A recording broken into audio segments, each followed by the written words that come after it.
Siddhaswarupananda, Paramahamsa Namine,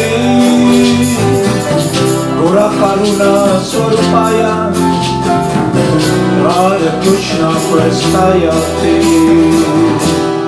Siddhaswarupananda, Paramahamsa Namine, Gora Karuna Swarupaya, Radha Krishna Prestaya Te. Shri Krishna Chaitanya, Radha Krishna Nayanya, Shri Krishna Chaitanya, Radha Krishna Nayanya, Shri Krishna Chaitanya, Radha Krishna Nayanya, Shri Krishna Chaitanya, Radha Krishna Nayanya, Shri Krishna Chaitanya, Radha Krishna Nayanya, Shri Krishna Chaitanya, Radha Krishna Nayanya, Shri Krishna Chaitanya, Radha Krishna Nayanya, Shri Krishna Chaitanya, Radha Krishna Nayanya. Bhaja Shri Krishna Chaitanya, Prabhu Nityananda, Shri Advaita Garadhara, Shri Vasade Gaur Bhakta Vrinda. Bhaja Shri Krishna Chaitanya, Prabhu Nityananda, Shri Advaita Garadhara, Shri Vasade Gaur Bhakta Vrinda. Gopala Govinda Rama, Madana Mohana, Gopala Govinda Rama, Madana Mohana, Gopala Govinda Rama, Madana Mohana. Haribol, everybody sing along. Haribol, Krishna. Madana Mohana, Gopala Govinda Rama, Madana Mohana, Gopala Govinda Rama, Madana Mohana, Gopala Govinda Rama, Madana Mohana, Gopala Govinda Rama, Madana Mohana, Gopala Govinda Rama, Madana Mohana, Gopala Govinda Rama, Madana Mohana, Gopala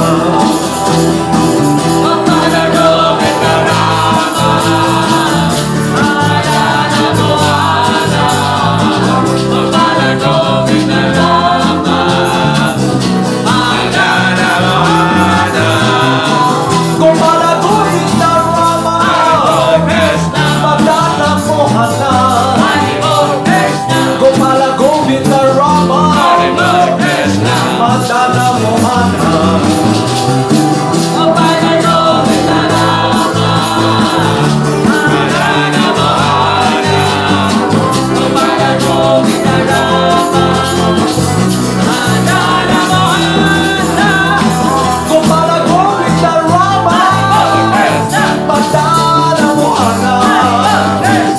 Gopala Govinda Rama, Madana Mohana,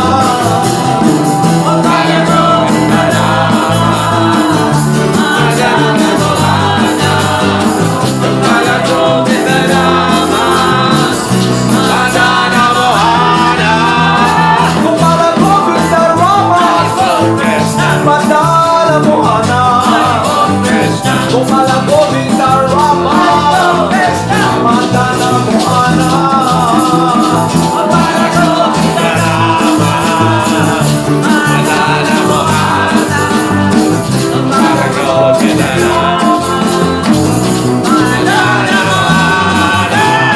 Gopala Govinda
Mohana.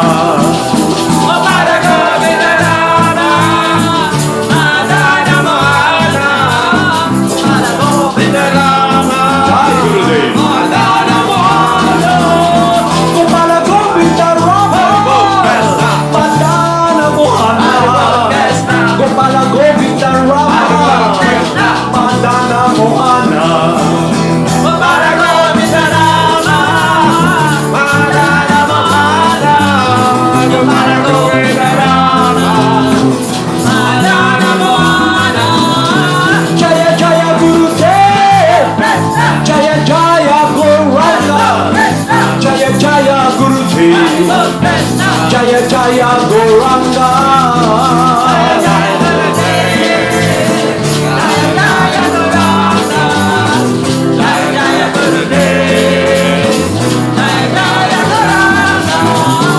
Jaya Jaya Srila Prabhupada. Jaya Jaya Gurudev. Jaya Jaya Srila Prabhupada. Jaya Jaya Gurudev. Jaya Jaya Srila Prabhupada. Jaya Jaya Gurudev. Jaya Jaya Srila Prabhupada. Jaya Jaya Gurudev. Jaya Jaya Siddhaswarupananda Paramahamsa. Jaya Jaya Siddhaswarupananda Paramahamsa. Jaya Jaya Siddhaswarupananda Paramahamsa. Jaya Jaya Siddhaswarupananda Paramahamsa. Namo Siddhaswarupananda Paramahamsa Naminehi Gora Karuna Swarupaya Radha Krishna Prestaya Te. Namo Siddhaswarupananda Paramahamsa Naminehi Gora Karuna Swarupaya Radha Krishna Prestaya Te.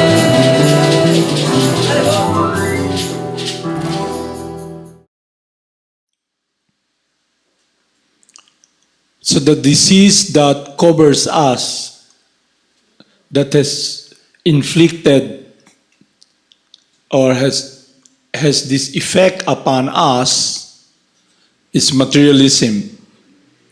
Materialism is about the person, all of us here, identifying ourselves as the body, and our goal in life is the so-called perpetuation of our existence in this temporary world. But if you look closely and be intelligent, it will be a futile endeavor because our struggle for survival and existence in identifying falsely that we are this body will come to an end. So the living entity, all of you here, all of us, we eternally exist.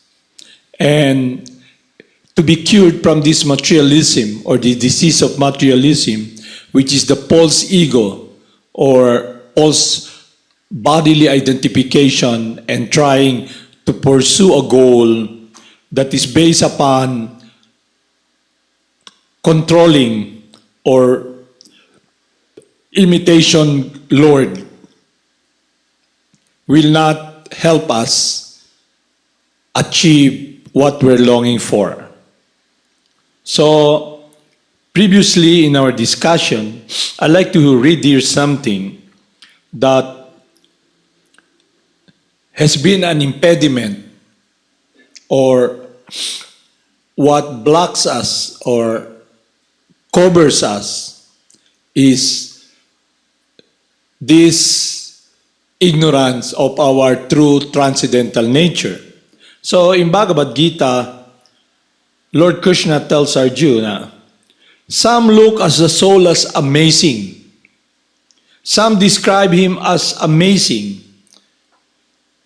Some hear of him as amazing, while others, even after hearing about him, cannot understand him at all.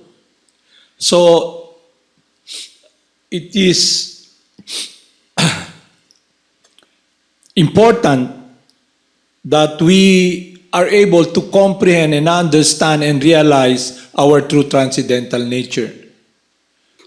So the first step in the right direction towards knowing and serving God is to understand who we are, this question of who am I.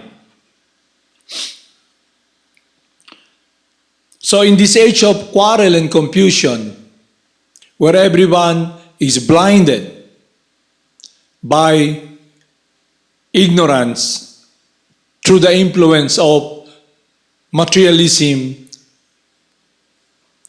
subjected or being implemented, or we experience all of this experience of identifying ourselves with material consideration is based upon the three modes of material nature: goodness, passion, and ignorance.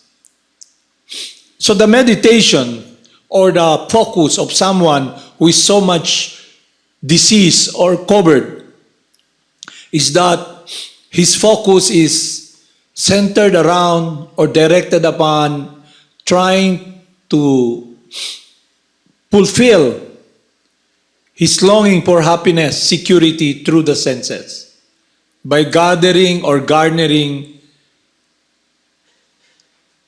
what he perceived that will be the foundation of his happiness and security.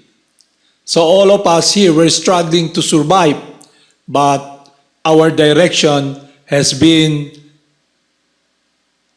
a direction that will come to an end, and it is a misdirection, or in short, an ignorance or lack of understanding of who we really are.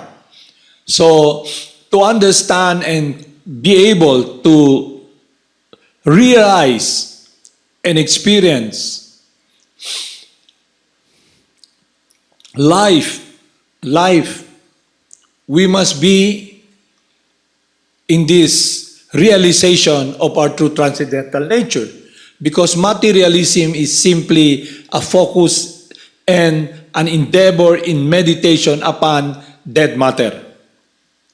That's why everybody is unhappy and blinded by a force that drives them to search for happiness that they're longing from the core of their heart.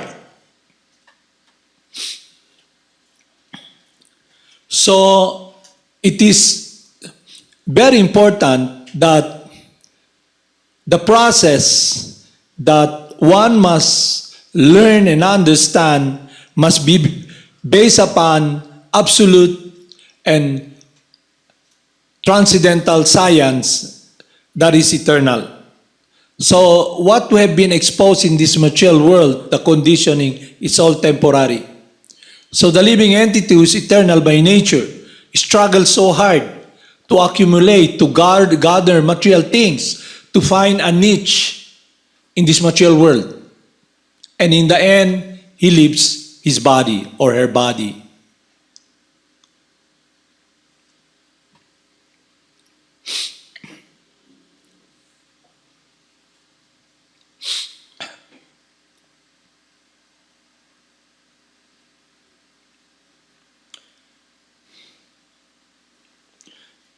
So the meditation or the focus of all of us here, if we are so much contaminated with this disease of materialism, what we're doing is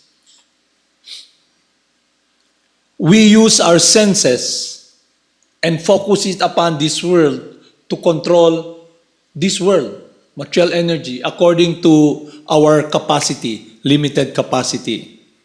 And we are driven by lust.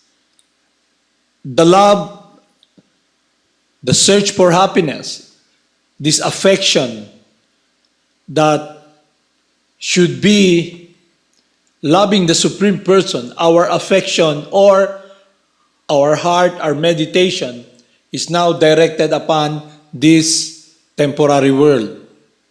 That's why we are hard-hearted and we experience a contamination of our heart because what's happening is that our focus is about this material world and the influence of lust. So the driving force that propels everyone here is lust, even though they want to experience a wholesome experience in their heart, but because the contamination of lust, wherein one's endeavor, that love is transformed now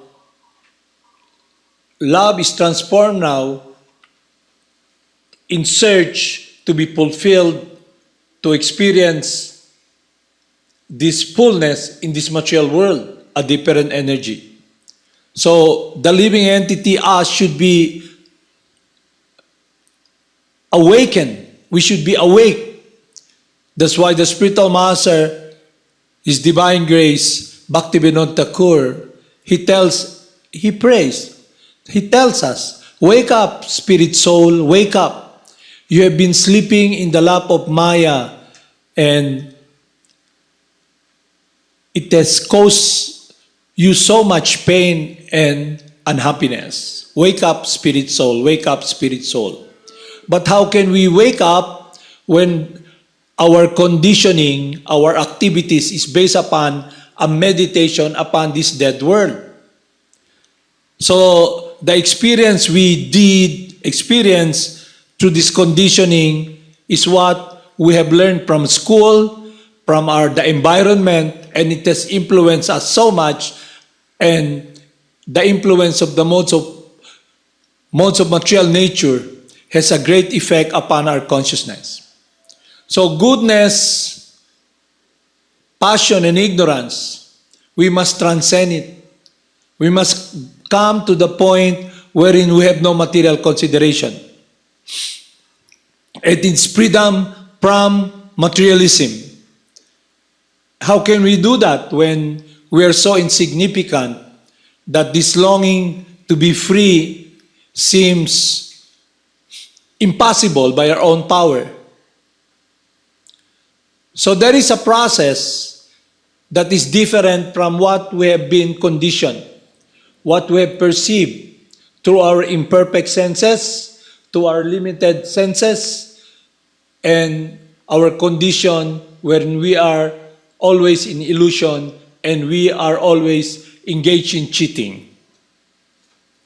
This process is the descending process that comes from God. It is about what real religion is. It is about a connection with the pleasure of God.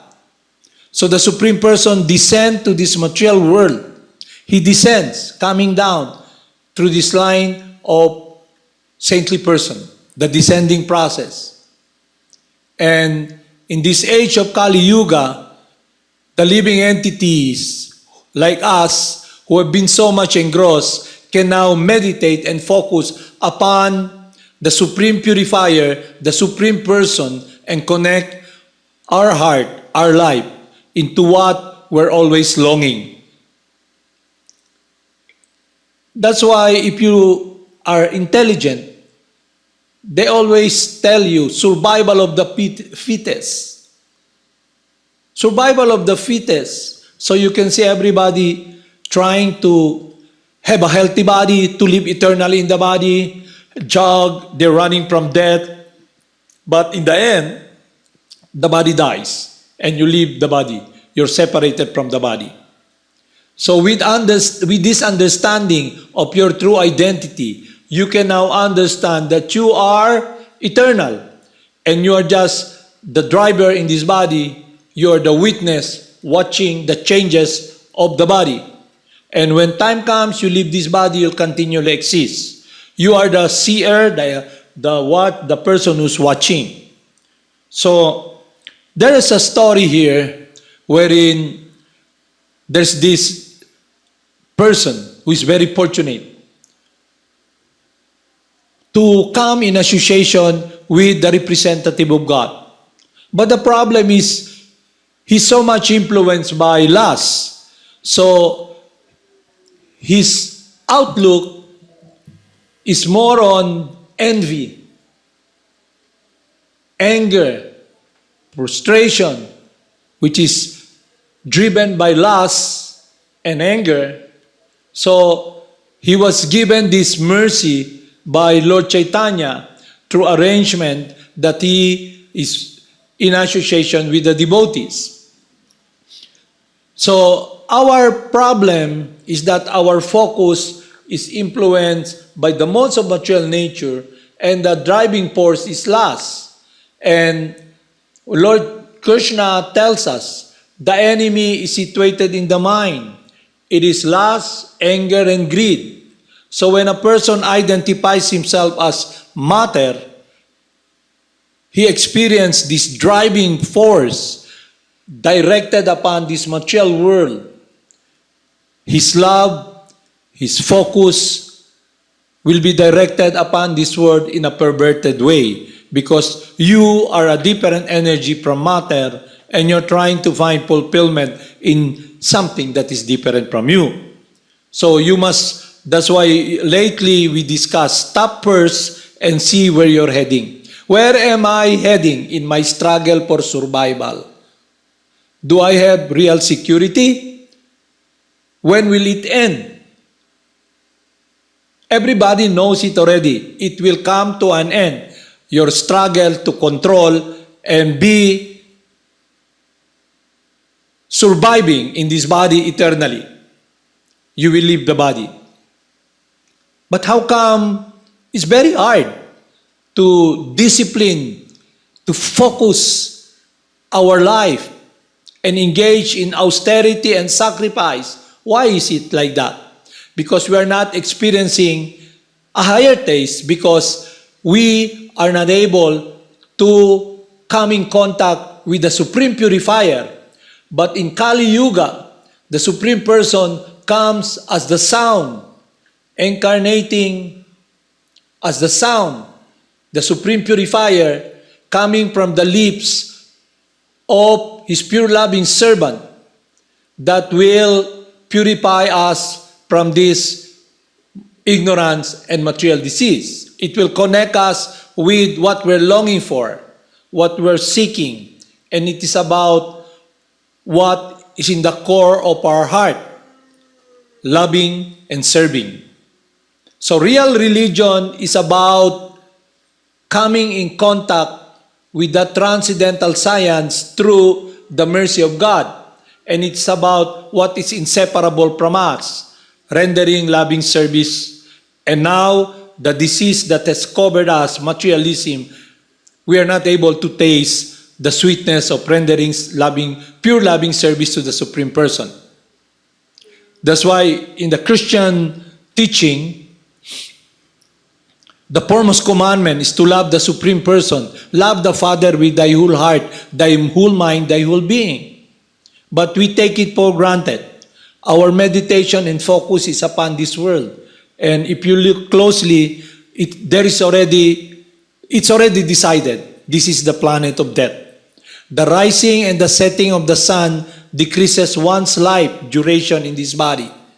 Every day, sunrise, sunset, sunrise, sunset. Now, it's already the month, it's October, then after this, November, December, another year. So time moves so fast, and you cannot just go back to that time that you have wasted, because it's gone. So this human body that you have, you're staying in this body.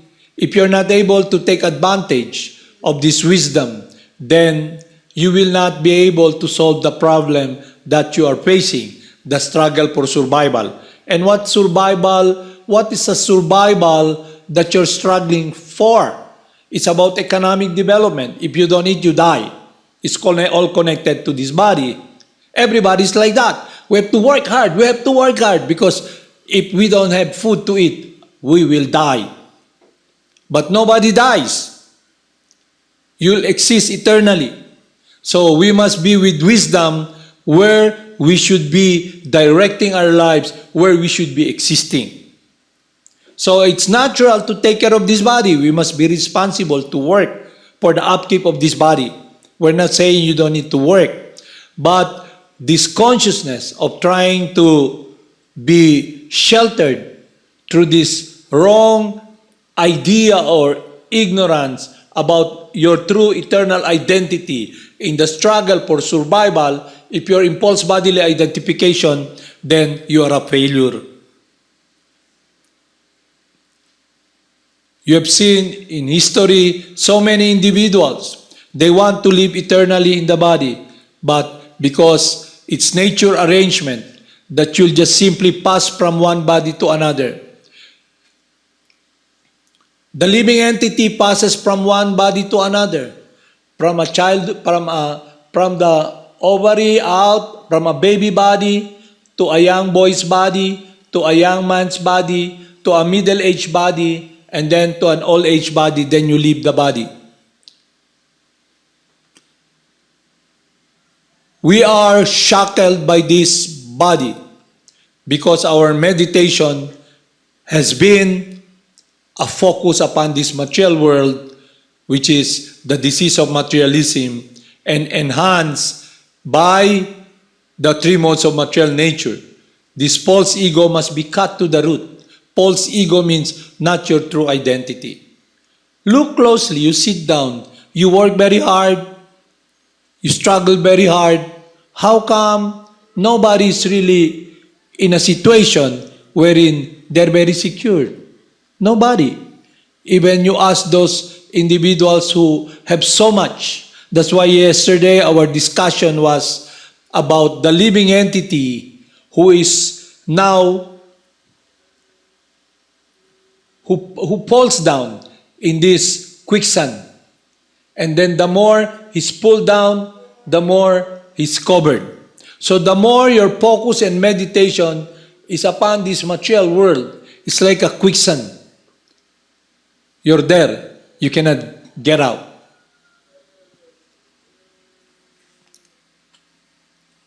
So the value of coming in contact with the representative of God is very important, because listening from the representative of God and applying their advice and teachings will connect us with the pleasure of God.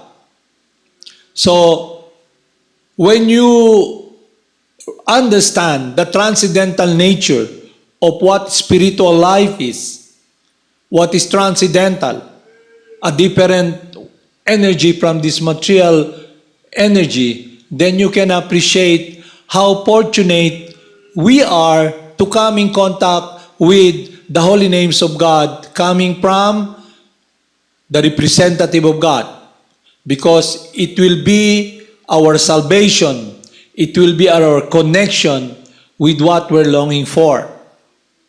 So there's a story wherein a Pastimes of Lord Chaitanya, wherein this individual, this person, was given the opportunity to be with the family of devotees. And Lord Chaitanya usually visit the house of this devotee. And this person simply is so envious that whenever he see Lord Chaitanya, he criticized Lord Chaitanya. So he's envious of God. But because the Supreme Person is transcendental to material consideration, he is simply loving us all eternally without condition. He's our eternal friend. So what happened was, this person, because of his sinful activities of criticizing and being envious of Lord Chaitanya, he was inflicted with tuberculosis, and he's dying. So Lord Chaitanya came to know about his situation. Then he visited him, Amoga. And then Amoga is lying down, and he said, Amoga, stand up. Okay? So I'll read to you here this short narrative wherein you can see how fortunate someone who comes in contact with the pure devotees of God, and especially when one is given the opportunity to chant the holy names of God.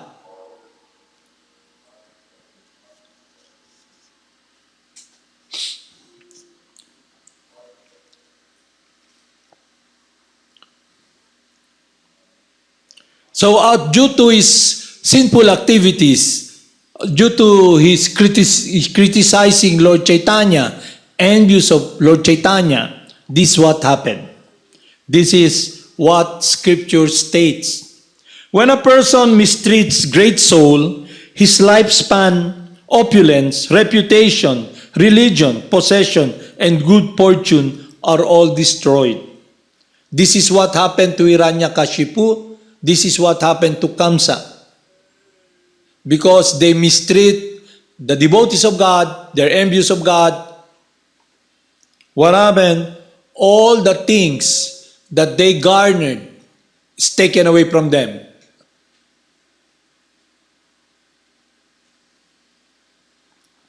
So this is the story.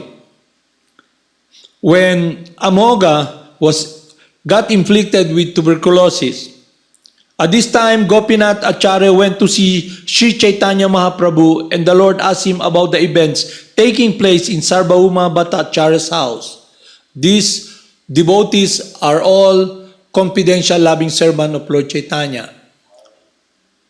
As soon as Chaitanya Mahaprabhu heard that Amoga was going to die, he immediately ran to him in great haste. Placing his hand on Amoga's chest, he spoke as follows. Why have you allowed jealousy to sit?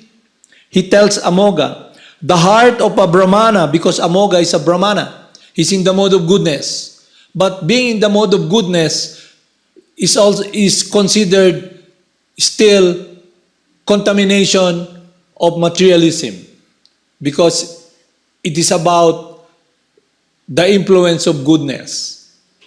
We must transcend even goodness.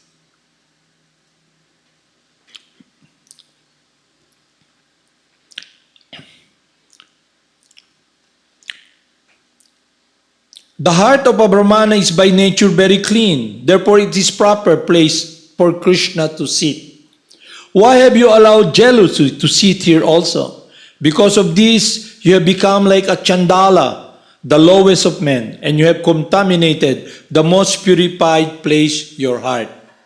So I'd like to say something here of our activities. Due to the material conditioning that we have been exposed, this disease of materialism and the influence of the modes of material nature, our meditation is upon this material world. And what is inseparable from us, love, has been transformed into lust, because our meditation is about control and trying to direct our energy to take shelter of this material world. We have become materialists. So, in short, we have contaminated our heart. The heart should be the sitting place of Lord Krishna. So we're very fortunate to come in contact with the devotees of God, the pure loving servant. That's why He gives us the holy names. So the heart that has been contaminated for so long, which is very hard, cruel, and empty, arrogant, can be free from this material contamination. It is through the association of Lord Chaitanya, Lord Krishna, and the holy names is none different from them. So if we take advantage of this process, then our heart will be purified, and we can experience this attraction, happiness in chanting the glories of God and pleasing God, and experience a relationship of surrender. Because to know God, God is hidden from the eyes of the materialist, someone who's envious of Him. So our meditation for so long has been a meditation upon or focus upon this world, our security. So we cannot see God with our eyes, with these material eyes. We must uncover what had been covered, the spiritual eye, which is centered around serving and loving the Supreme Person. So the holy names of God comes, the Maha Mantra. Hare means the energy of God. Rama means the pleasure, potency of God. And Lord Krishna, the supreme, all-attractive Supreme Person, the Supreme Purifier, the self-sufficient, eternal friend who has unconditional love for us. Go to your mom, Gore. Oh, mommy. Go na. They're focusing upon what they're hearing. Go. Please go inside.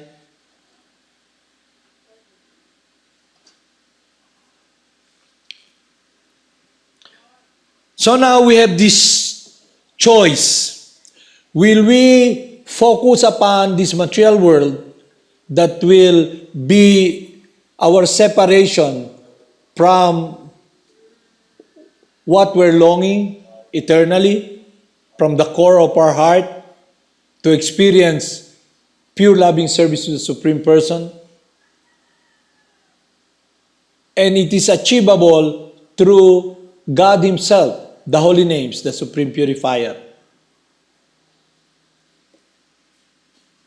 So Lord Chaitanya, when he found out that Amoga is dying, he went in haste. And this is what he said, to reiterate it again.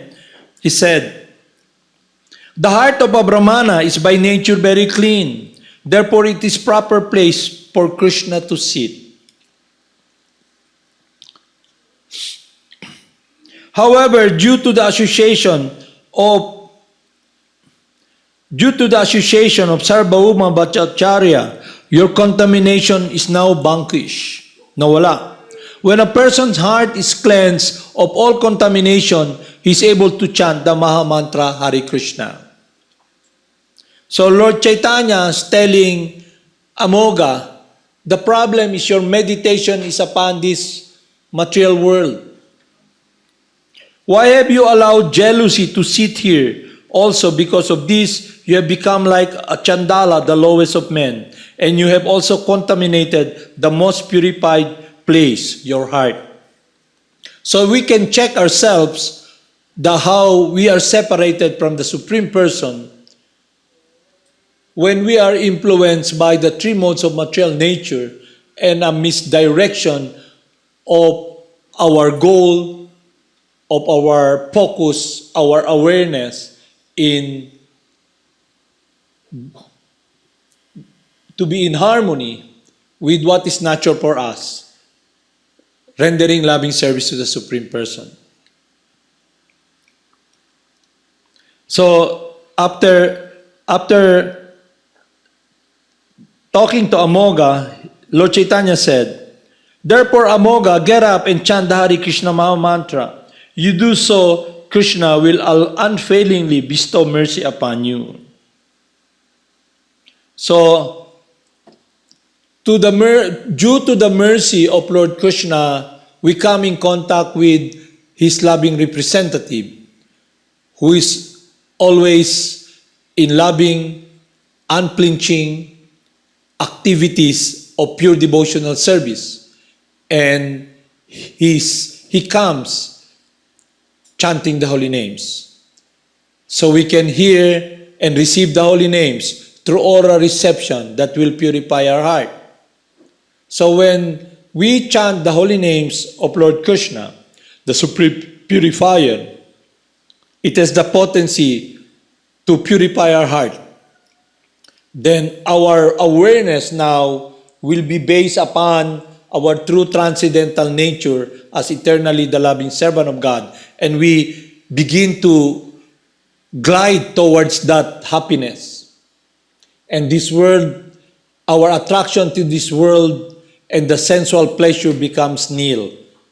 And we see this world as devoid of pleasure because of realizing you are not this body. Realizing. Not only that, our mind now will be focused upon rendering and taking shelter of the Supreme Person. So we are able to appreciate the teachings of God. Until and unless one follow the teachings of the Supreme Person, his heart's desire, he cannot understand and see Lord Krishna. So Lord Krishna tells us, just surrender unto me and I'll protect you. To those who are constantly devoted unto me, I give them the understanding by which they can come to me.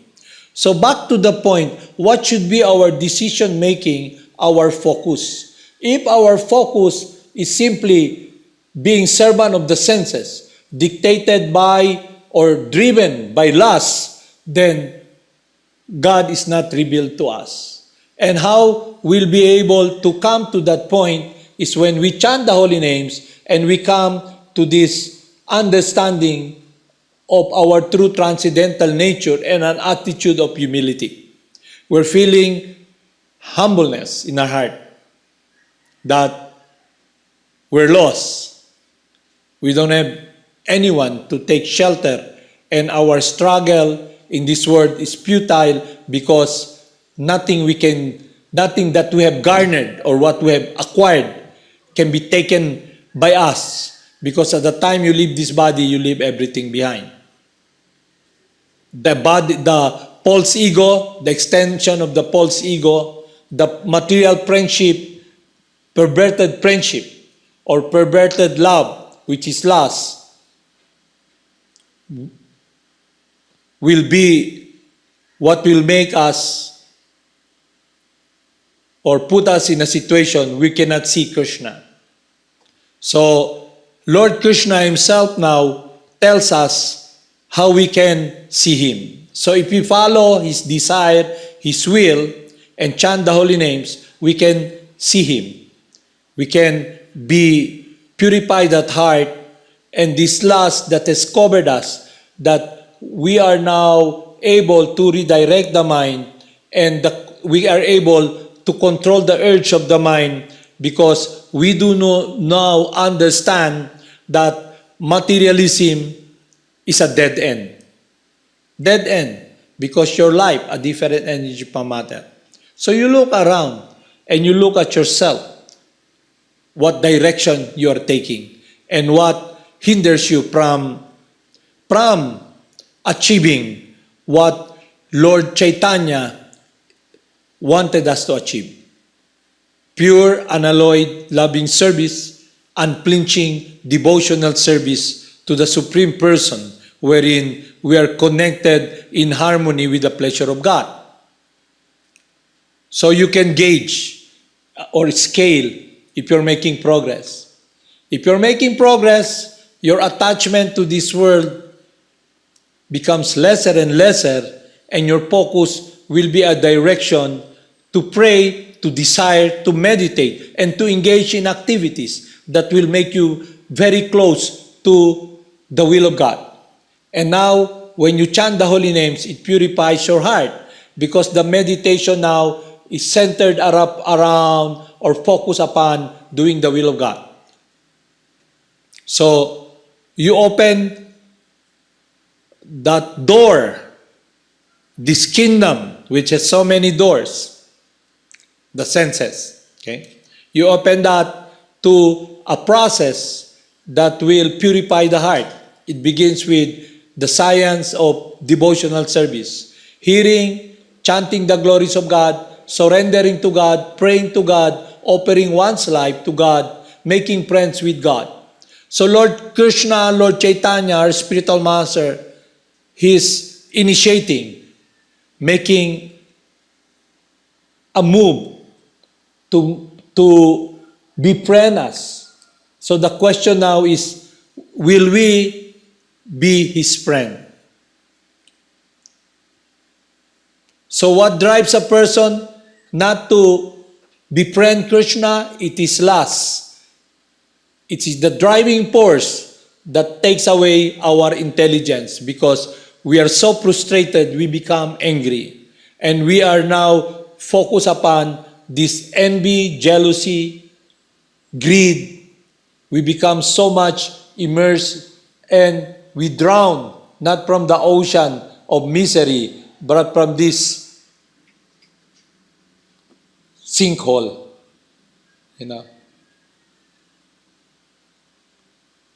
that covers us. So the spiritual master sees us so unhappy and he wanted us to be free. So it will be up to you to make the choice, to be responsible with your life, because relationship with the Supreme Person is a responsibility, a choice. If you want to love someone, you must be very responsible to make effort to make that relationship very close. But you're not alone, because the Supreme Person will be the one directing that connection when we receive the holy names coming from His pure loving servant. The greatest gift that He's giving us is that we can experience connection and affection towards the Supreme Person through the holy names itself. Because the holy names is the supreme purifier. Lord Krishna is the Lord of love. And we're longing for someone to love eternally. And that person is a self-sufficient Supreme Person who has unconditional love for us. Lord Krishna, Lord Chaitanya, and His associate. So it is an invitation to all those who are struggling in this material world, focus upon this world, and whose heart has been contaminated by jealousy, anger, lust, and greed, that is burning and drowning, burning the living entity, a disconnection from what is sweet, this transcendental relationship. So it will be up to you to see and analyze where you are, what state of consciousness you have, what your heart wants. And you look closely to the core of your heart. Do you have this desire to be embracing the Supreme Person and experiencing His pleasure? Then you can check how far you are, how we fall far short. Then we must make effort to chant more. So the effect of the holy names of God will connect us with this transcendental word of pure devotional service. But as I said, our Gurudev, our instructing spiritual master, tells us it is a personal experience you must engage in. The taste of the pudding is in the eating. So it's up to you to make that choice and be very responsible with what decision you'll be making. So if you want to struggle, to experience this struggle for existence in ignorance, then there's nothing we can do, because it's very hard to convince a person against his own will. So the process of chanting the holy names, because the activities of the mind is thinking, feeling, and willing, and you, the living entity, who is the driver of this body, covered by the subtle energy, the mind, and if it's influenced by the modes of material nature, and we are in this diseased condition of materialism, it will be very hard. Is it clear? So, if we want to transcend or become free from this disease, we must apply the medication given by the doctor, the spiritual doctor, that has caused us this to be covered by this disease. Because our heart, our longing is a meditation upon this dead world. So when we chant the holy names, we experience an enlivening in our heart. And the more we become purified, the more we long to serve and be pleasing to God and to be connected with Him. Is it clear? So it's an experience you must engage, activities you must engage in. So that is what is transcendental meditation, and that meditation is rendering pure loving service to the Supreme Person. Haribol Namaste.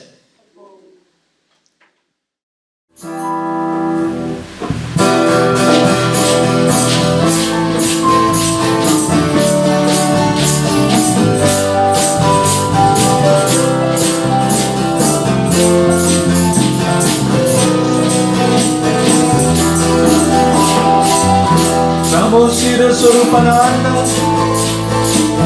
Paramahamsa Namine, Gora Karuna Swarupaya, Radha Krishna Prastaya Te. Namo Siddhaswarupananda, Paramahamsa Namine, Gora Karuna Swarupaya, Radha Krishna Prastaya Te. Shri Krishna Chaitanya, Radha Krishna Dayanya, Shri Krishna Chaitanya, Radha Krishna Dayanya, Shri Krishna Chaitanya, Radha Krishna Dayanya, Shri Krishna Chaitanya, Radha Krishna Dayanya. Bhakti Shri Krishna Chaitanya, Prabhu Nityananda, Shri Advaita Gadadhara, Shri Vasudeva Bhakta Vrinda.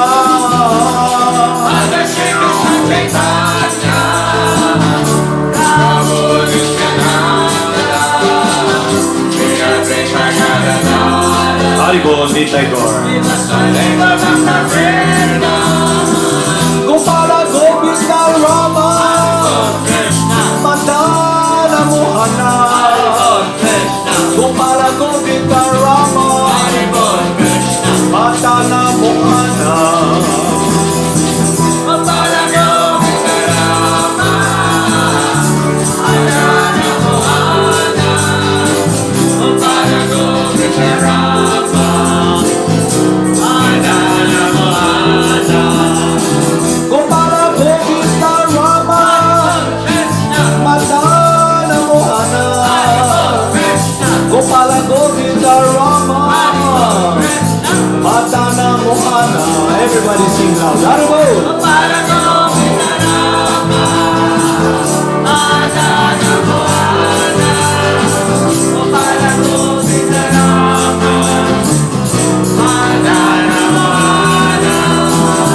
Gopala Govinda Rama, Madana Mohana, Gopala Govinda Rama, Madana Mohana, Gopala Govinda Rama.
Jaya Jaya Gauranga.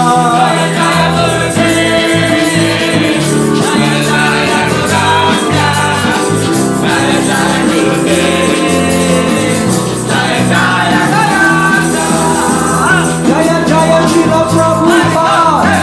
Jaya Jaya Gurudev. Jaya Jaya Srila Prabhupada. Jaya Jaya Gurudev. Jaya Jaya Srila Prabhupada. Jaya Jaya Gurudev. Jaya Jaya Srila Prabhupada. Jaya Jaya Gurudev. Jaya Jaya Siddhaswarupananda Paramahamsa.